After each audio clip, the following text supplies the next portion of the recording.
Where do we go? Here. There's the rest of us. I think we're all a wee bit tired from celebrating the beautiful St. Patrick's Day. Oops. But Here happy evening to all ya. we are.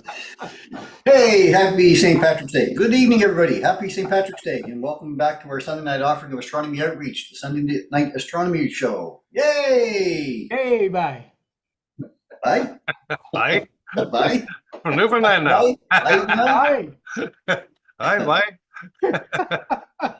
Okay, well, my name is Chris Kerwin. I'm a creator of the social media channels known as Astronomy by the Bay. I'm also an amateur astronomer and a member of the Royal Astronomical Society of Canada. Yay! There you go. Very pleased to welcome back my two regular co-hosts this evening, Mr. Paul Owen from the Moon Shadow Observatory in beautiful Hampton. Hey, Paul. Evening. Hi. And Mr. Mike Powell from the PFO Observatory here in St. John. Mike. Evening, sir. Top of the morning. Righty. Well, we'd like to welcome all of you tonight and all of you out there who are joining us through the local Rogers TV network as well. Thank you very so much for your support. So, on tonight's episode of the Sunday Night Astronomy Show, it must be interesting to be a fisherman and someone who enjoys the night sky. The views from the Bay of Fundy or the ocean must be very amazing, with little to no light pollution. Our guest tonight shares these values. Kyle Ingersoll is both a fisherman and an astrophotographer from the beautiful island of Grand Manan. Tonight he'll be sharing some of his thoughts on how astrophotography can become a perfect complement to his day job. Welcome to the program, Kyle. Hi, thanks for having me. Nice to have you here. Yeah. We'll have another final bud target to watch for tonight. Paul will provide an interesting and timely Rosanna's fun fact tonight. And I'm going to present your photo submissions and a little bit more of an update on our current contest as well. So sit back and grab yourself your favorite beverage and like I do and enjoy the show with us. And as always, if you have any questions, please post them here on YouTube and Facebook. So let's get started then with a discussion around with our guest, Kyle Ingersoll, on his thoughts about capturing the beauty of the night sky. Kyle, hey. Hi. So, I guess I'll get started with some questions for you, Kyle. And I guess like most people, we kind of want to know what got you started or interested in astronomy to begin with. Well, it would be a whole slew of things. I got going through artwork I did in school here, and there was a lot more space themed stuff in there than I remember doing. And I remember as a kid also, my brother, sister, and I would go outside at night and make our own constellations or speculate that we were seeing UFOs. And I went away for school at the Center for Arts and Technology in Fredericton. Shout out to Brad Perry. I'm pretty sure he's watching. And to put myself to sleep, I used to fall asleep to nature documentaries, and 90% of the time it would have been a space documentary. So I guess all of that. And when I was done with the course, I moved home and my stepdad got me my first visual telescope. So I did do a bit of observing before I got into imaging. It was a Celestron Astromaster 114 EQ, a little reflector. Yeah. But you could easily see the cloud belts of Jupiter and star clusters and the rings of Saturn and stuff. It was a great start, really. Yeah. Awesome. Beyond that, once I started fishing, I realized I could grab some pretty high quality gear and went straight for a 11-inch aperture edge. Yay. Yeah. Lesson learned. I'm still a fan. Yeah. Oh no, they're great. I just didn't know what I was doing. It's funny that you say that you started with the 11 because just going back, well, actually, I got my first real telescope from Mike. But when I first got interested in it and I joined, actually, there's a fellow here, I don't know if you know Kurt Nason or not, but Kurt's a very well-known amateur astronomer. And so he was actually putting on a course at New Brunswick Community College, an astronomy course. So I signed up for it and I started to go over there. And I was waiting for him to get to the part on telescopes because I didn't know the difference between a reflector and a refractor or anything. And Yep. so as soon as I started that, I got all excited. So I called up KW Telescope in Ontario, And I said, I want the biggest telescope you have. He said, well, why? Yeah. I said, I want to do astrophotography. He says, well, what are you going to mount it on? I said, mount? Yeah. Yeah. But yeah, so I get it. I think a lot of us, when we first start thinking that we're going to get the best results with the biggest piece of glass we can find, but I think in your experience, that kind of changed. Yeah, I think the safest thing to start out with would be a small refractor, and definitely easier to learn on and control right off the bat, but you still get an understanding of everything that's happening. So it just builds you up to the Yeah. next level. Yeah. I did the same thing. I bought a scope off of eBay and it was a piece of junk. Kurt actually took it and tried to collimate it. Couldn't collimate it. It was just really short F focal range, like a F4 or something, and a small little 8-inch or 6-inch tube. And it was just, some guy on eBay was selling them. And anyway, I sat there frustrated with it and ended up I think I kept them out, but I threw away the scope anyway, and I just waited. And then my wife said, "Just go buy yourself a good scope." Okay, so I went out and bought the 11-inch myself too. Permission That was my second scope. Was the 11-inch? What am I doing? out Like the door. 120 pounds, and pieces and parts, and I had no. And then where was I at? I think it was at a star party. I think we were in Mactaquac, and Mactaquac, Coudquac, one of the two, and my mount quit. And I had no idea where thing was in the sky. Like I was relying on the keypad, right? And then I was so embarrassed. Yeah. And all these people lined up behind me, and I couldn't show anybody anything. I had the biggest scope in the field. I said, okay, It's that's really hard to Yeah. find stuff Oh, just yeah. by pushing By- the keypad. It really, really is. absolutely. Yeah. So you have to go back to the start again. And I got a dog then and started learning the sky for so that if I ever got in a position again, I could say, okay, well, at least there's the moon and there's Saturn. Yeah. It's quite a challenging hobby that way to choose the right gear the first time Yeah, around. it is. Yeah, Yep, it is. for sure. So And it you can be mentioned Brad discouraging Perry. too. Brad was on with us about a month ago, I guess now. Yeah. And I was going to ask you if you met him because when you said you went to audio school, I said, I wonder if he knows Brad. But apparently you do. He was and- one of and my you guys are teachers, two yes. Totally different types of photographers. Brad's more of a wide field, wide field shooter, really, and to the point that he doesn't really even need a telescope to do what he does. And of course, you're a little different than that. Looking at the I like to photos reach as far behind as you. possible. So what got you into astrophotography of all things? Well, watching those documentaries turned into watching channels like Astro Backyard or Visible Dark and stuff like that, where they were showing you how to do it basically.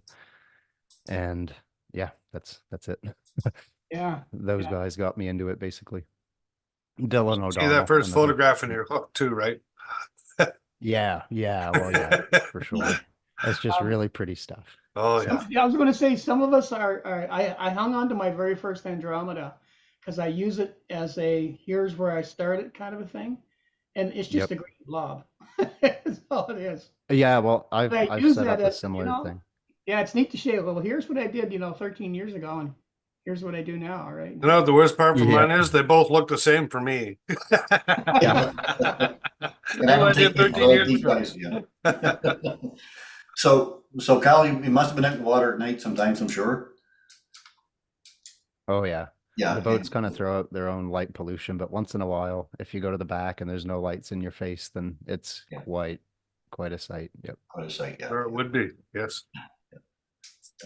That would entice me, I think, or entice any fisherman, in that has any interest at all. I think into astronomy would be something like that, a scene like that. Because that's not something we can share here very often. We do have a number of dark sky sites in the province for sure, but when you're off the coast and you're away from the light, any light pollution at all, like you say, at the back of the boat, sure, I could see that being that would be something that would spark your interest for sure.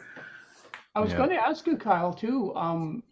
Being out in the water and all that, being a fisherman, like you have to have a certain amount of knowledge of a certain part of the sky. I know with the boats today, the electronics they can take you right into I was just gonna say that if we lost power on the boat and the power was out on the island at the same time, but it was a clear night, I'm pretty sure I could get us back. That's Yes, fantastic. sir. Yeah, that's awesome. Yeah, Yeah. So is it So a that's a lot plus. to do with the North Star?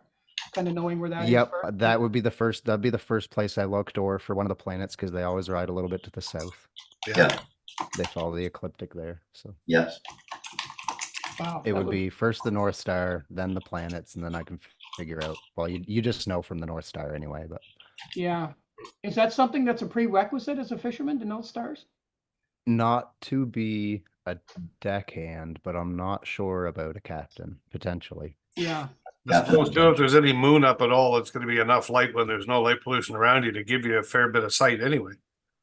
Yep, So, Yeah, yep, that's true. yeah, of course, And like I say, if it's- we're not so far off that we can't see the lights on shore and Yeah. stuff like that. But if the power was out, then Yeah. yeah.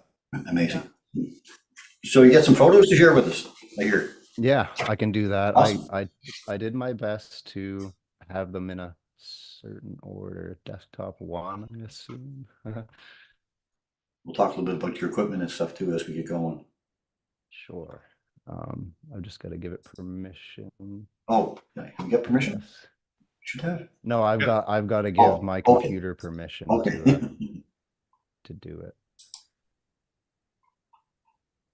If it would let me. Hold on here. So there hasn't been a lot of clear nights here out your way this last few months, or has it been better out where you are? than where you are? No. It seems though a pattern lately is that if it is clear, it's just windy. Oh, okay. Well, I can't. Oh, I know what's going on here. I've got a monitor set up that I'm not looking at. 1 second. We started out with just one, And then it's we all also went out of telling me 3 or my 4, internet.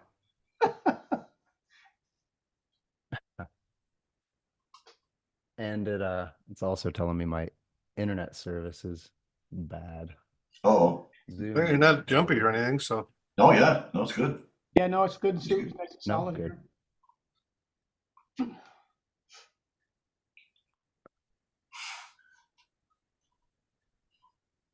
Uh-oh. what do you use in the Zoom island for message internet? not being able to Starlink or record do the you content. use? I've got just a local service, but there are a lot of people with Starlink. But it's telling me that I have to quit and restart Zoom to share my screen. Is that going to be a You want mess up? to, well, you can jump do out. that, come back. Yeah, jump out, jump back in. Yeah, just click on the same link, you should be able to come back to us. I'll see if it just lets me. Okay. This is what it's like live. There you go. Oh, you're You up. can see? All right, perfect. Yep. Well, how do I get to actually clicking around on the, it's just stuff in my way. There we go. So you can see my screen? Yeah, we see a print folder. Yeah. Okay. Yes. We'll start with the photos themselves. As far as I know, they're in order from the first ones I ever took to now. Okay. So this would have been through that 11-inch edge I was talking about. Yeah. Right on. That would have been my first nebula shot, of course, Orion. Ryan, yeah. Wow, it's so nice that you got the core. Yeah, it's not Mm. blown out. First go around. Total fluke for sure. Fantastic. Good fluke. That's probably a similar gray patchy Andromeda to Yep. as you were talking about. Yeah, that's very Um, similar around, yeah. Yeah, that's NGC 2403, I believe. My first attempt at the Whirlpool. This is all through that same scope for now. This would have been my first one through the FLT 132 refractor. Oh. So Orion again, but a wider Yeah. field of view. Much nicer. Next, Bode's Galaxy, the Cigar Galaxy, and this neat little one off to the side here. This was actually done with a one-shot color CMOS camera.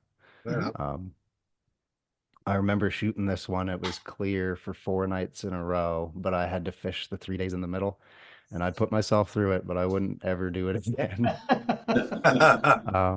The Black Eye Galaxy, Yes, sir. still through the I'll say when I change to the Edge HD that I'm using right now. Mhm.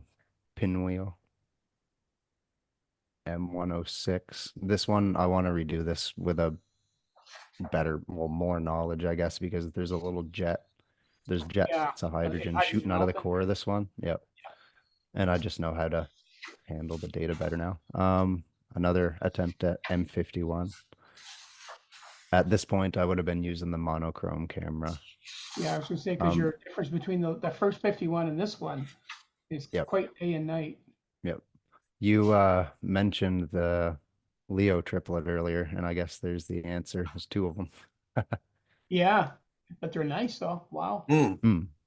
beautiful. The Elephant's Trunk Nebula in the Hubble palette, Very where nice. the filters are Good job. purposely assigned to the wrong color channels. Another version of SHO, the Bubble Nebula. You can see why it's called that, I suppose. Hmm. Yeah, that's if you get a wide enough shot of that, you can get the beehive right beside it, or not the Yeah, I beehive, didn't but, know but that there's a existed. cluster there, I should say. Yep, cool. The moon through the FLT 132 refractor. Now you're talking. Wow. Um, Oh, second beautiful. attempt at Andromeda, but this time I really emphasized the nebula structures in it. So what The scope was that, Kyle? This is also the FLT 132. Okay. Yep. Yep. Yeah, refractor. Try two on the pinwheel. Dust, yeah, nice. Nice, yeah. That is a single 45-minute exposure, just for testing purposes on Bode's galaxy. But I just figured I'd show that because I mean, it's quite a long exposure and no star trailing or anything like that. Oh, that's steady. Wow. And that was the result after I collected the rest of the data. Yes, sir. Beautiful. Pretty Incredible, yeah. crispy. Next is the Cygnus wall. Uh-oh. This Cygnus. was RGB boosted by hydrogen. I didn't do any oxygen at the time. Mhm. This is the Deerlick group, or NGC 7331. No hydrogen in this one, I believe. It was just straight LRGB, but these little distant galaxies in the Let's background look at always the get me. Like galaxies if around this, it. if this is around, I can't remember if it's 29 or close to 40 million light years away, but if that's that far, then how far is Yeah, that one? The distances of galaxies really, really hooks me. This is my favorite one I've ever taken. It's That's a beautiful. two-panel mosaic of M33. It was 39 hours of integration, I believe, between the two panels, but the detail ended up quite nice, I think. beautiful, man. That's great work. The nebulas are maybe a little too ramped up, but I think it does suit the overall image. Beautiful. Yeah. Oh my gosh, the star colors are amazing. Mm. Yeah, I like to color calibrate on the same spectral type star as the sun because that's where we naturally get our white balance. Yeah. So I tend to not touch colors after that. I'll boost them, but I don't change anything. Yeah. As far as changing the hue of anything like that, it's all Well, as like natural as it could be. the yellows and the blues, like they're all so um, accurate. Really, Mm, they yep, really look fantastic. thank you. That is I'm pretty sure it's just because of the reference I choose. The G2V stars the same as the sun, and they just come out looking really natural. Yeah. Yeah. Yeah. Wow. Nice. This is 90 hours worth of integration, a 4-panel mosaic on the Lobster Claw Nebula, Wow. uh, a local favorite, but I bet. I thought this area was quite cool how it stayed pink. The rest ended up staying red, but these Yeah. little dusty filaments and stuff here, quite interesting. Wow, they really came out, didn't they? Mm. Oh, And nice it's work. neat how it doesn't look like there's that many stars in the image at this magnification, but if you zoom in, they just kind of keep coming. Yeah. Pretty cool. When I was calibrating and stuff, I'm quite sure it told me there was 33,000-ish stars in the image. Wow. Wow. So how many hours on that Net one, Kyle? 90 on the 90 nose. Wow. 90 hours. 90 hours. I spent a whole summer on it and I'll never do it again. I'd rather take more do more targets than sink that much into Yeah, but one. you had to do the lobster claw. I mean, that has to be. Uh, yeah, I had to go all out on That's that one. I could have just bought a wider telescope and saved myself some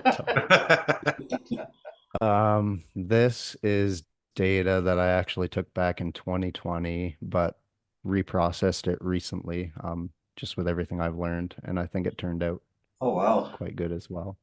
Awesome. The sunflower galaxy, but something you don't see often in this one is the tidal streams, the hoop Yeah. that you see Mm. off to the side here, and even down here, there's a bit of stuff that you don't usually pick up, but I've got a pretty good method for separating that stuff from the background by now. So Did that's, you use luminance on to get that? yep, yep. Yeah, I did. I did. Okay. Yeah. Simple answer. Yeah. Next would be a shot of the moon. This is now when I switch to the Edge HD, but still on the same mount and all that. I'll show you the gear after. But so yeah, this is native focal length, 21-25 millimeters through the Edge HD, but the bottom left-ish portion of the moon when it's about half illuminated Mhm. is what that is. Boy, that's beautiful crisp. detail. Yeah. Um, M51 again, the Whirlpool Galaxy, but this time I managed to hold on to some of the blue here, but this was only 4 hours of integration. It resulted from basically testing to see if everything was working that as I thought it should be. But still, I was surprised it turned out as good as it did, Yeah. really. Great. Wow. This is one thing I'm currently working on, but haven't captured through all the filters yet, only luminance so far. I forget the name of it, NGC 2146, I believe. But this one struck me because of the twist that it looks like it has going on. It must have interacted with another galaxy sometime in the past, Mm. just to give it that effect. And this one, I'm obsessed with tidal streams. So there's a hoop coming out this way, a little hoop there, but there's also a really faint tail. I don't have as much integration as I want, even just through the luminance yet, but Mhm. there's a faint tail going off that way too. So that's another pair of interacting galaxies. And that would be it. Wow. So when was your last photo? Your last image was from, or in this sequence, what time were you at? You said 2020 for, That was data that I took in 2020, but reprocessed recently is why it was further down the list. But this stuff is within the last couple months, okay, yeah. these two. Wow, I can show you some of the gear. sure. So just a few miscellaneous photos I thought were interesting. That was the refractor when I had it apart for cleaning. I don't know if everybody goes that far with it, but I'm pretty OCD. Wow. Um, this is from when I was switching out filters in the camera. There's a method where you can just stick something in the front and unscrew the filters, but I like to get the thing right out of there. This is a box that I made out of a tool box that holds the computer and power supply for my telescope. Yes, But I sir. also mounted a little DSLR monitor there. I control it remotely, so that monitor is just there if I can't for some reason. Yes, sir. Awesome. But it There just you go, keeps Mike. what's that? That's a Mike Ivor special right there. Right up my alley. Yep. Yeah, yeah, I like to MacGyver. But it just keeps the frost and dew off of your computing stuff. But that white box there would be the power supply, and I've got a Mac Mini running Windows in there. Right on. And oh, I don't know why that's there.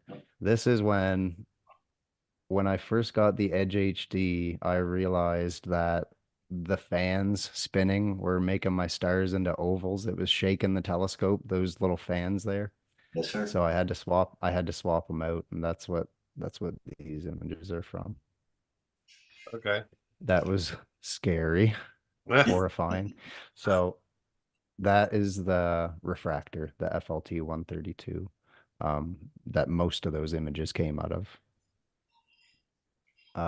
Up here is autofocus. That's another little power supply so that there can only be two cords running up to the telescope. There's a USB hub on the other side and do controller and stuff like that. Yeah, there you go. Right Oh, I on. guess the hub's down at the bottom now, but yeah, she's rug on. You, I you put prefer the an off feather touch axis. on it, did you? No, that it came with, they convinced me to get that as well, I guess, but the scope did arrive that way Oh, it did. from William Optics. It was an offer. Yep. It has the logo. I probably can't get it here. Oh yeah. I'm quite sure it's got a WO logo right there. Oh, right there, yeah.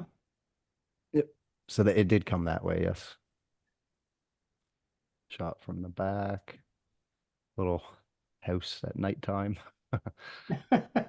Warm room. That is a shot from my iPhone, believe it or not. Really? Yep. Wow. Nice. I stuck it on a little tripod and hit go. That's what came. This is just a little tour of the shed that I keep everything in. Um, it's quite full, Oh, yeah. but As it clean. should be. Yeah, it might be the cleanest spot on the island. I'm not sure, but Yeah. Rubber boots stay outside. yeah, but I've done a bit of MacGyvering out there as well. Awesome. And the desk I process at. I don't know how some of these ended up here.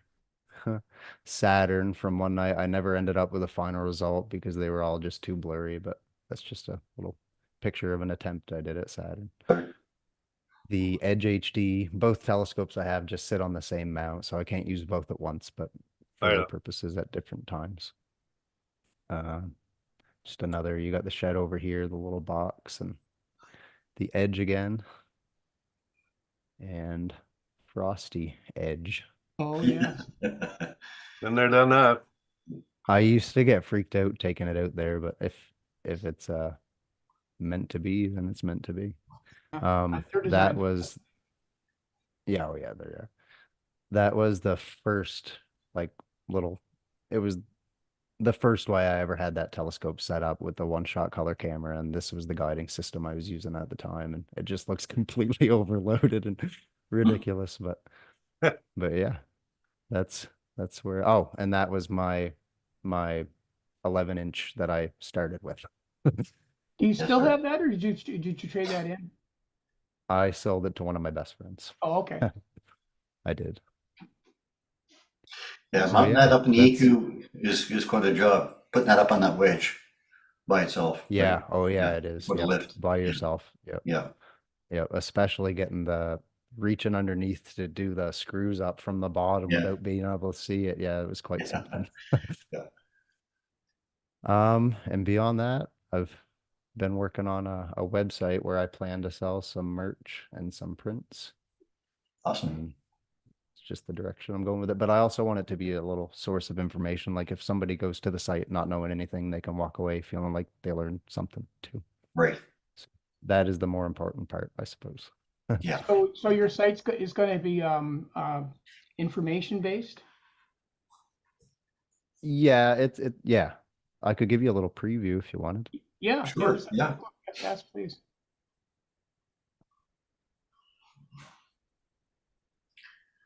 Wow.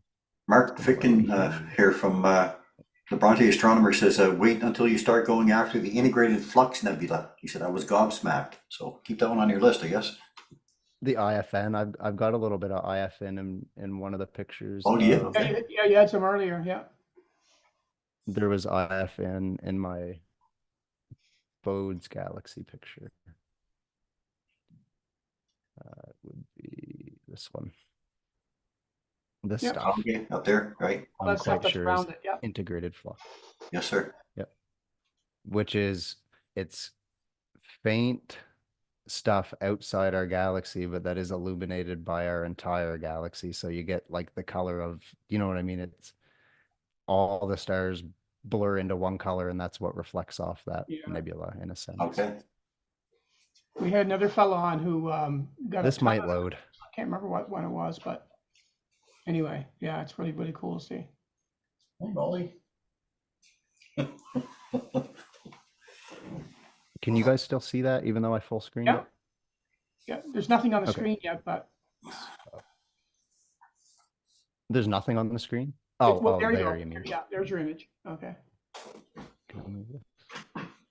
Can I move that to a different? Oh, perfect. Okay, there we go. So, Fundy Archipelago Observatory, genuine astrophotography printed on whatever you like. I'm going to have 3 galleries, one that features remote observatory data, one that features data from my observatory, and then a Hubble data gallery. So far, I've only got an example in the remote observatory data and my personal, but I do think it's shaping up to be quite neat. There will be a print options button here, but you can also click the image and it will take you to a page. Maybe. Oh yeah, it was there. With a blown up version of the picture and details about the target itself, capture details, and details about the equipment that was used. Nice. So, and beyond that, there is going to be a little merch shop with just some random stuff I decided to do. I don't know if it's just slow because it's the editor or what, but might have to iron that out. Oh, there they are. Yeah, it's just loading. There we go. I thought that it would be kind of clever to do like the primary color of light hoodies. So I've just got a red hoodie, green hoodie, and a blue hoodie with simple designs on them. But I also plan on putting actual astro photos on some of these, and they can cover the whole piece of clothing if I want them to. Oh, wow. So that's kind of neat as well. Well, that's fantastic. But yeah, like I say, I want the main focus to be on the galleries themselves and the pictures and the information about the objects. So I've still got a lot of work to do, but it's just kind of where I'm going, I guess. Just, Tim's on here from Deep Sky Eye Observatory. He's asking who are you using to print your photos? Pictorum is the name of the company. They are out of Montreal, I believe. Okay. Pictorum. They print on metal, acrylic, poster paper, wood if you want. They do puzzles, all kinds of stuff, and their results are amazing, actually. I've got a couple examples here. This is acrylic, but they come with these really neat aluminum wall mounts that go through the Nice. corners of the image, and you can see through the edges, like the image is printed on the back layer, and you get to look through the glass to see it. So it gives it a really depthy effect. Wow. Nice. That's very But cool. I think they ended up quite nice. Yeah. They're maybe a little reflective for this type of artwork, but yeah, you can also get metal prints from them where they use a certain kind of paint where it takes in invisible sunlight and spits it back out within the spectrum so that if the sun is on the image, it actually gets more prominent. Oh, really? Oh, wow. I Oh, thought nice. that was quite cool. Yep. That's awesome. Yeah.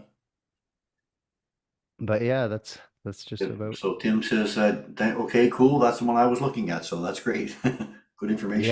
Yeah, they're awesome. They've never let me down. So Good to know. very good. He said we'll definitely need a link for when for sure when it's ready. So yeah, let us know. Give us make sure we get a link for that. Yeah. For your Awesome, will website. do. What else we got on here? A couple of other comments. Hey Kyle, we are across the bay in Maces Bay. Audrey says. Point to Pearl gives off so much light pollution these days. Does that have any effect on your stargazing? She says. No, it doesn't, but I can sure see it if I go to the northern part of the island and look that way. Okay, yeah. But yeah. it all the light pollution from over there is quite low on the horizon. if you're not right up by the water and looking across the bay, you don't notice it. Okay, awesome. That's fantastic. Yeah. It's something So to do where there's not much to do for sure. there you go. Well, I think that's all we have for comments here. Just looking through.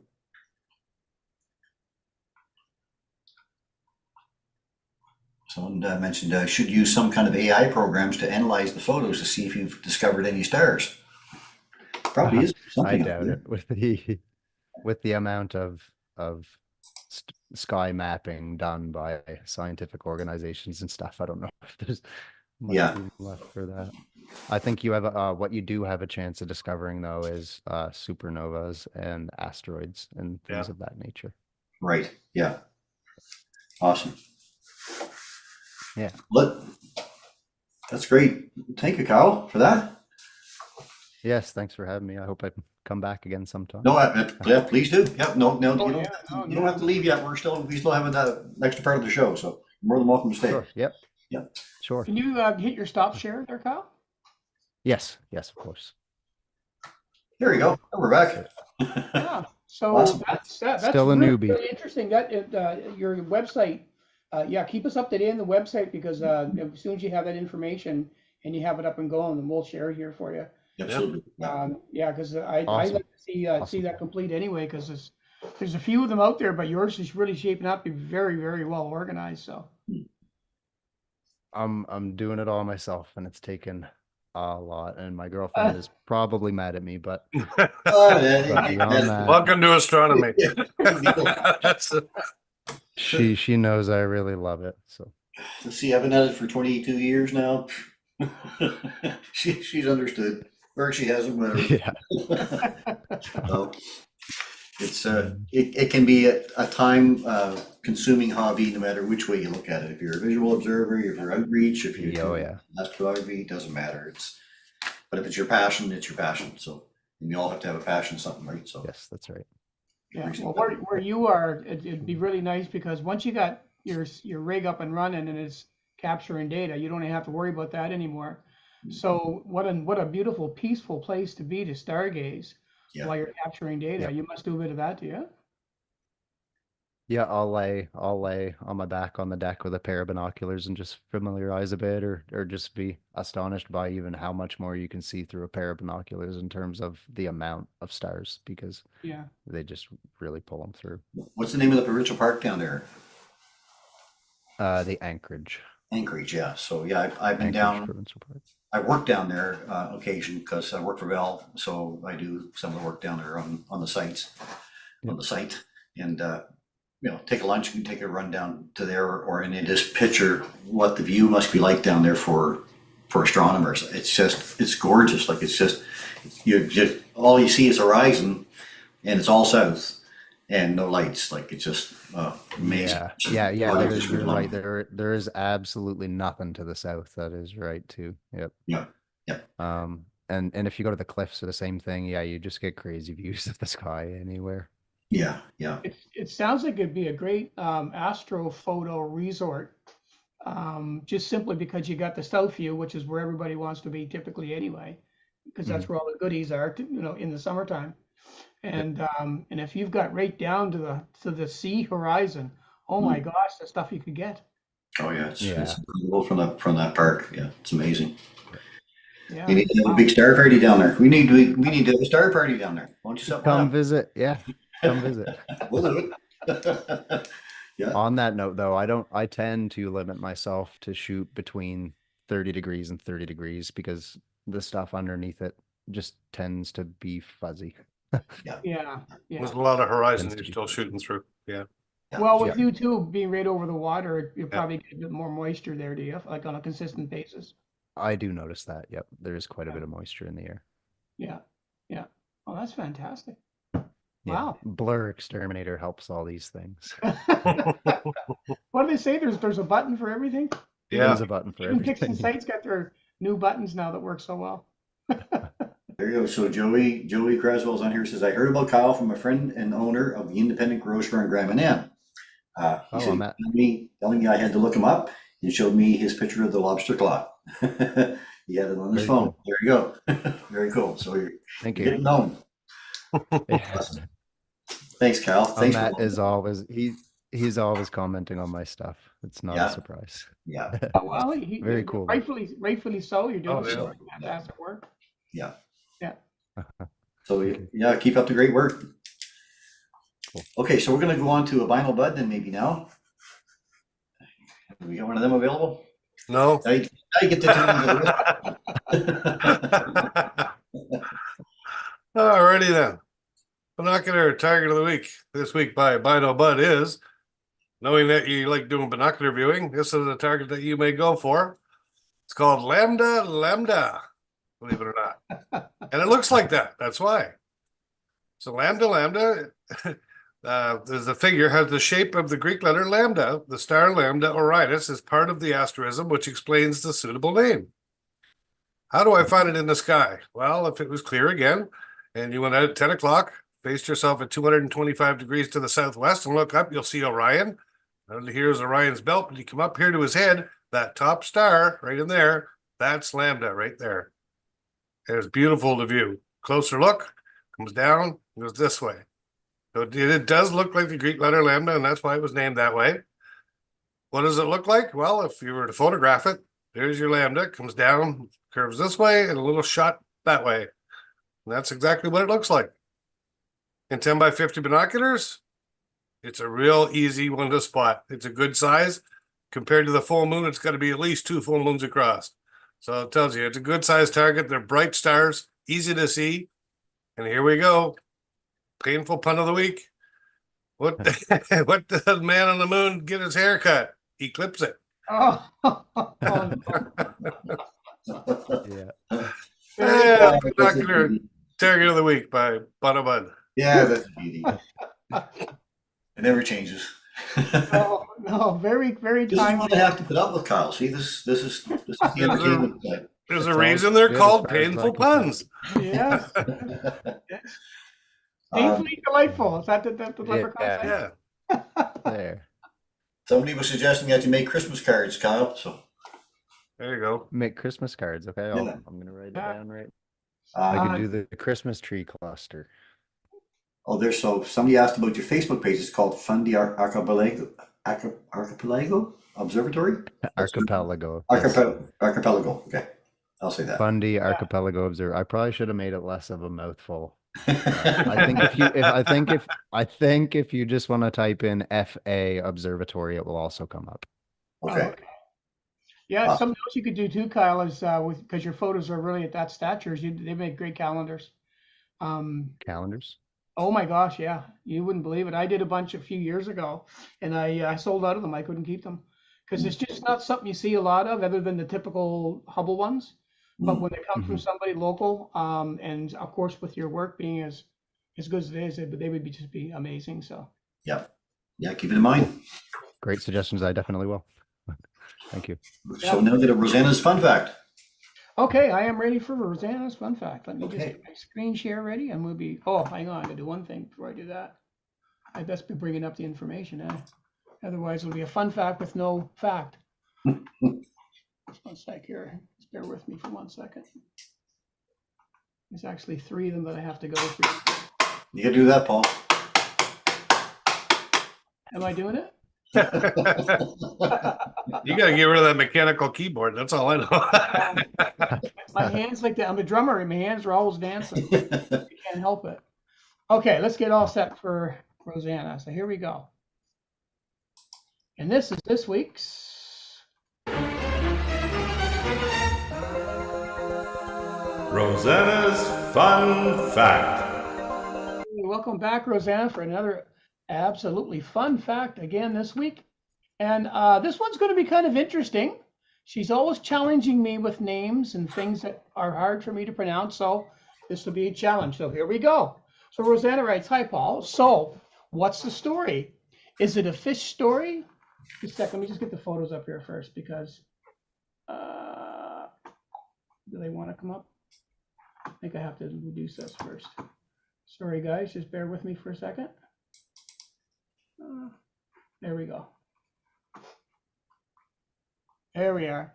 So what's the story? Is it a fish story? Should we make a long story short? Who started telling the first story? Was it a cave painting told a pictorial account about the day's hunt? I ran into some guy named Adam who tells me what hell of a story. Oh, anyway, you have to get into this thing. So did cavemen come home to cave women with a long story about their delay in return, thus making supper late? Storytelling is a fundamental part of being human. Stories let us share information in a way that creates an emotional connection.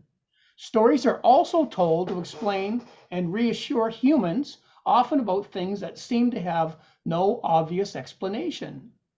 We modern humans, armed with a little science, can relish in the celestial mechanics of an eclipse without fear. By many times in history, eclipses have often caused grand stories to arise to calm humans when the heavens seemed unpredictable. Before we recognized the moon's potential to block out the sun and to vanish into Earth's shadow, we sought answers from the gods. Without a full understanding of planetary motion and celestial alignment, we attributed the disruption of solar and lunar cycles to cosmic monsters. Meet Apeep, also known as Apophis. I told you about the names. So Apeep embodies chaos and death, making the monster a natural adversary to the sun god Re. The serpent Perseus Re, as he pulls the burning sun disk across the sky, lighting the world. Every so often, Apeep nearly consumes the sun disk, resulting in an eclipse. Luckily, Re and the defenders aboard his sky barge always manage to fight free the serpent's coils. Now, let's say hello to Raoul. Now, Raoul, the beheaded Asura in Hinduism, few eclipse myths can match the horror of Hinduism's Raoul, one of the Asura, a kind of a demon originally known as Farba. The wrathful demagogues soon are sought to live forever by drinking Amrita, the nectar of immorality. Lord Vishnu wouldn't stand for this, however, and decapitated Raoul before the liquid could pass down his throat. Gee, what a cranky guy he was. Don't talk to me until I've had my brown morning potion. The decapitated head became the underdying Raoul. Divine comeuppance left Raoul with something of a chip on his shoulder, except he had also lost his shoulders. Consumed by the rage, he continually seeks revenge on the sun and the moon for informing Vishnu about his nectar theft. Raoul chases the sun and moon across the heavens relentlessly. After all, what else does he have to do? Occasionally he catches them, but since he is just a floating head, his victory is always temporary. Whether he swallows the sun or the moon, they simply fall out of his neck. So next up is Skoll and Haiti. Now you have to bear with me while I go to my next part of the thing, because it's a 3-part fun fact, so I have to get the other part up. And just a sec for the picture to come. Okay, so Skoll and Haiti, Norse mythology. When something dreadful happens in Norse mythology, you can safely assume Loki had a part in it. The trickster god managed to father the ultimate world-consuming serpent, the queen of the underworld, and a gold-slain giant wolf. Perhaps Loki was a bit like a Norse version of Trump. The wolf Fenrir spawned the Lupin duo, Skoll and Haiti, which spelled eventually doom of both the sun and the moon. Stephen Hawking described the wolves as an eclipse monsters, but not everyone was convinced. Eve Seibert argues that often cited Old Norse poem Grimnisol merely points to a dark, eventually not recurrent events. Whichever one you choose to believe, it's still a great bedtime story. Now let me just move to the next one. And part 3. There we go.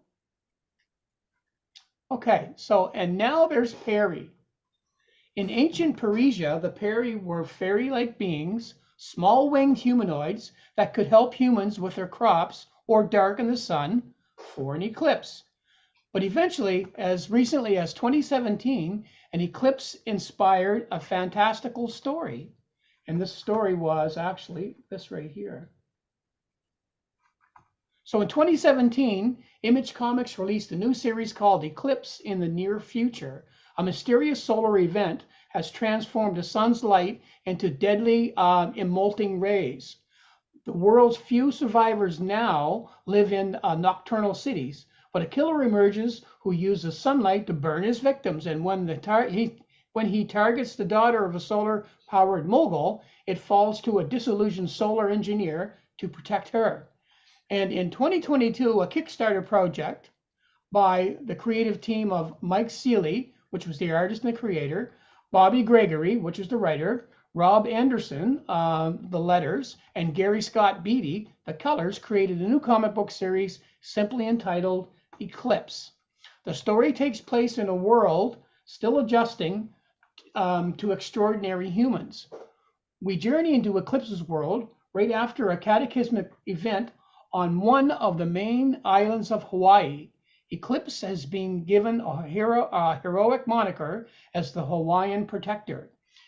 He has been called into question and has become a person of interest in the U.S. government.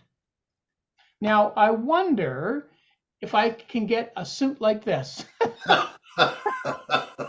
Actually, I can't wait to read and hear all the eclipse stories, factual and fictional, that April 8th, 2024 will inspire. So have a green beer and count down with us. And that is this. Rosanna's Fun Fact. That wasn't fair. Here you go. Very cool.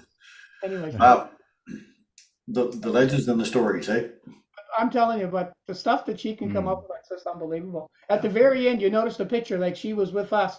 And I thought, you know what, we should actually, and I sent her a message and I hope she agrees to it. We need to all take a picture together and put her on with us. Absolutely. Yeah. Right? Yeah. She's just as much part of this as we are. So And it has always been. Yep. Right from the beginning. Thank you, Rosanna. yes, indeed. Awesome as usual. Okay, let's get to some photos and then we're going to close out our show. So give me a second. I'm going to bring up some photos that were sent in this week and ones that I went out and grabbed, even though they weren't sent in. Hang on. Okay. Open up over here. Open over here. Okay, let's share a few photos that I've got here. And I bring up my notes. Bear with me. Yeah. Here we go. Okay, it's the 4 screens going on. Hang on. Okay, so share screen. I'll share this one. Maybe. That one work? Yes. Okay. All right, so we got, first up, we got these from Jason Dane. Jason said, after days of cloud with the new moon, I took advantage of a narrow, clear sky window in Shelburne to try and shoot comet 12P Pons Brooks. Of course, that's a comet that's coming through here now, and actually supposed to make its closest approach to Earth. I believe it's at the middle of April. Skies cleared in time for dark, but there was some high clouds making things a bit challenging. I was able to get an image, but hope to improve on it with some time if I can manage it or a few more rounds of processing. 12P Pons Brooks is a periodic comet with an orbital period of 71 years. Comets have an orbital period of 20 to 200 years, are referred to as Halley-type comets. It is one of the brightest known periodic comets, and let's take a look at what he's got here. Look at this. There you go. There. Very nice. Very nice. It's one of the brightest known periodic comets, reaching an absolute visual magnitude of about 5 in its approach to perihelion. So it's getting up to 5, which means it's naked eye now. So it should be, if you know exactly where to look. But yeah, that's going to be some pretty. Yep. And beautiful. are we going to get to see it during the eclipse? That's the whole challenge right now because it's going to be placed in a pretty good spot in the sky. So we should have Jupiter, the eclipsed Jupiter, and then the comet, and then the eclipsed sun and Venus, if you are in the zone of totality. So what a view. So it'll be binocular view, I guess, probably on the day of eclipse, but still would be fantastic. Thanks for those, Jason. Okay, I'm going to go from there to this one from David Smart. He said this is Saturday's moon just before the clouds came in. Nice shot, David. Yes, sir. Nice work. And we're going to It's go nice from you there. have no clouds. Yeah, Yeah. even that's saying something. Here's one from Kathy Adams. I did a second night of the Andromeda Galaxy with my Sea Star. Those little Sea Stars, boy, they're doing quite a job. Yep. 120 minutes of integration time, stacked both nights in DSS and stretched and processed in Photoshop. The first night I had close to a full moon. The second night, the moon was not a factor. So well done. Still having fun, she says. Very nice. That's beautiful. Beautiful image. Go from there to this one from Joey Craswell, IC 417 and NGC 1931, commonly known as the Spider and the Fly. Located in the constellation of Auriga. These two nebula are composed of massive clouds of gas and dust and is an active star-forming region. The gas in the nebula is excited by clusters of massive stars located near their centers. This is 3.5 hours of integration time at 280 millimeter f3.9. Yes, sir. Very nice. Lots of detail. Nice Awesome. pinpoint stars. Yeah. Looks like a spider too, doesn't it? Yeah, Does look like a spider. sure does. Yeah. Okay, so we also had put a post up a few days ago about Jupiter being near the moon and some nice Earthshine. So I got a few shots in from a few people, and this one comes from CJ Bernard. Yes, sir. It was easy to spot the 4 moons that night too. Yeah, I think so. Yeah, Yeah, it is. this one's from Marianne McKinnon Gillette. Oh, sorry, that one on the left. I don't know why it keeps showing me 2 pictures. The one on the right is from Julie Braille. And that one is also from Julie, I believe. Yeah, second shot. And this one is coming from Brad Perry. Yes, sir. Very moody. It's Earthshine. Yeah, nice Earthshine. This one's from Annette Smith Wright on the left-hand side. And is she on the right-hand side too? I think she is. Yeah, they're both from her shot. Okay, and then we've got, why is it doing this? Tracy Savoy. Well, it's actually adding the 2 shots from both persons. So there's Tracy Savoy's 2 shots. A little bit of a different shot there. Ooh. All right. And Chris Bald, no, this one is from Tracy Savoy as well. 3rd shot, same night. Now, these ones, Chris Baldick said I took a couple of photos and annotated them. So there he is with the crescent moon of Jupiter. And there it is there with the, Yeah. yeah. Well done, Chris. Carol Bean sent this one in, this view from Cancun, Mexico the other night, I guess, in a partly cloudy sky. Sweet. She's kind of smiling here, eh? So you can see as you go south, the moon changes, right? I'd be smiling if I was in Cancun as well, I guess. But Yeah, for sure. and this one on the left-hand side is Carol as well from Cancun. I managed to see Orion, Sirius, and Canopus. The latter being too far south to see from New Brunswick. Follow the curve from Orion's belt through Sirius and continue down to Canopus. Yep. Right in there. Nicely done. And I can't imagine why it's bringing up food photos. I got this one right. Yes, I did, I think. No, hang on 1 second. Bear with me. No, I'm going back this way. Okay, yeah, so these are Andrew Sonoikis. He said, hi, Chris, Mike, and Paul. Jupiter and Moon, Wednesday, March the 13th, using my cell phone. That's the one on the right. Audrey and I got a Sea Star after seeing Helly's awesome photos. Being my first night using it, I couldn't figure out how to get both the moon and Jupiter into one shot. Also, he says a photo of the sun on March 13th with some sunspots in the top left. And I see the attraction to the Orion Nebula as well, of course. 21 minutes from the warmth of our living room at There you 10, go. 10-second intervals, awesome. Looking forward to learning how to use this and seeing so much more. Well done there, Andrew, thank you. It's nice that the results that folks can get out of that, like immediately. Yeah, The sea stars, they're quite neat. Yep. yeah. No, these two are from Brad Perry, just sharing a couple of photos. One is a shot I had forgotten to send in previously. This is my first attempt at the Comet 12P Pons Brooks, read in there. This is my first attempt on the night of March the 4th around 10 p.m. And they said the second photo is of the crescent moon as it was setting in Fredericton on Wednesday night. Look at that. Beautiful. He does some beautiful stuff too, yeah. He places himself in the right spot, and he talked about how to do that when he was on our program as well. So that's everything. I do want to bring us back to the contest. The contest closes on March the 30th, with the draw taking place on the 31st, which is our Sunday night astronomy show evening. So draw a picture of what you think the eclipse may look like or how you will be celebrating it. Remember, it's 2 categories now, from 6 to 10-year-olds and 11 to 14-year-olds. Have a parent take a picture of your drawing and submit it to astronomybythebay@gmail.com. Now, it can either be what you think it's going to look like or how you'll be celebrating with your family. 2 categories for the entries, 6 to 10-year-old and 11 to 14-year-olds. Please provide child's first name and age to be placed in the proper category.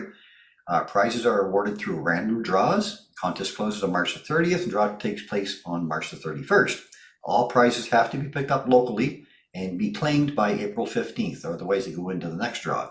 So what have I got here? These are the 6 to 10-year-old prizes. Actually, there's 4 or 5 space puzzles, and I actually picked up 3 more today. So there are 8 prizes as far as puzzles go, plus this amazing Stickler Atlas of the World of Space, a couple of these books, 100 Questions About Outer Space, and 2 of the super cool Space Facts books. That's what I have so far, maybe more added to it.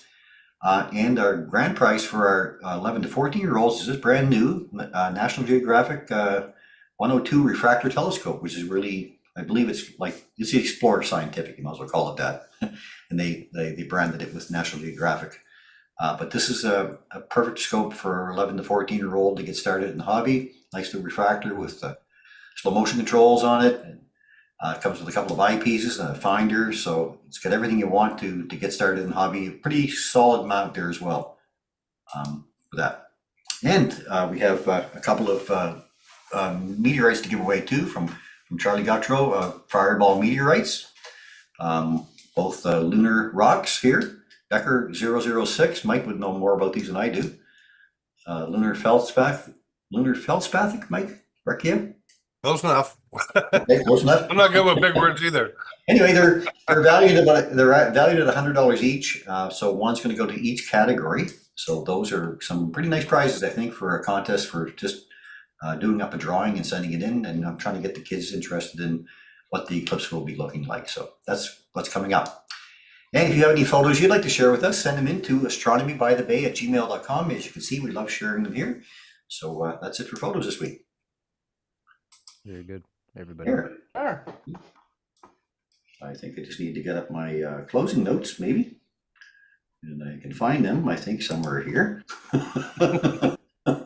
Oh, they're right here in front of me. Look at this. Oh, so that's our show for this evening. We hope you enjoyed the program tonight. A special thanks again to our guest, Kyle, for joining us this evening. Kyle, it was a great pleasure having you on the show. Hope you can come back and share with us again later on when you get your website. Absolutely. Yeah, Great. absolutely. Now, since we're just a few weeks away from the eclipse, we have another discussion around that big event next week with our local veteran astronomer, Kurt Nason. Kurt's going to talk to us. He'll be sharing a number of unique points that we want to watch for during the event. And a special thanks goes out, of course, to Rosanna once again for her fabulous fun facts. Rosanna, always a pleasure to have you on, and always a pleasure to introduce your topics. And to all of you who share the program out there, including Trudy and a bunch of others that are, I think we had 55 shares or something tonight, which is awesome. Thank you very much. Remember too, we do love getting your photos, to send them in to astronomybythebay@gmail.com, and we'll be happy to share them on our next broadcast. And a special thanks goes out to our friends at Rogers for joining us again this evening. So until next week, we're wishing all of you clear skies. As we like to say, guys, open your eyes to view the skies and keep your scopes pointed up. Good night, everybody. And Thanks again. Find my outlet video somewhere here. Let me get the share my screen here and I'll bring it up. Oh, here we go. And I know we got one here.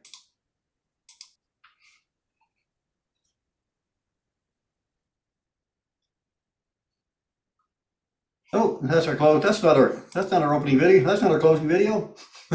Oh, hang on. Stop share. Stop share. We'll go again. Let's do this one.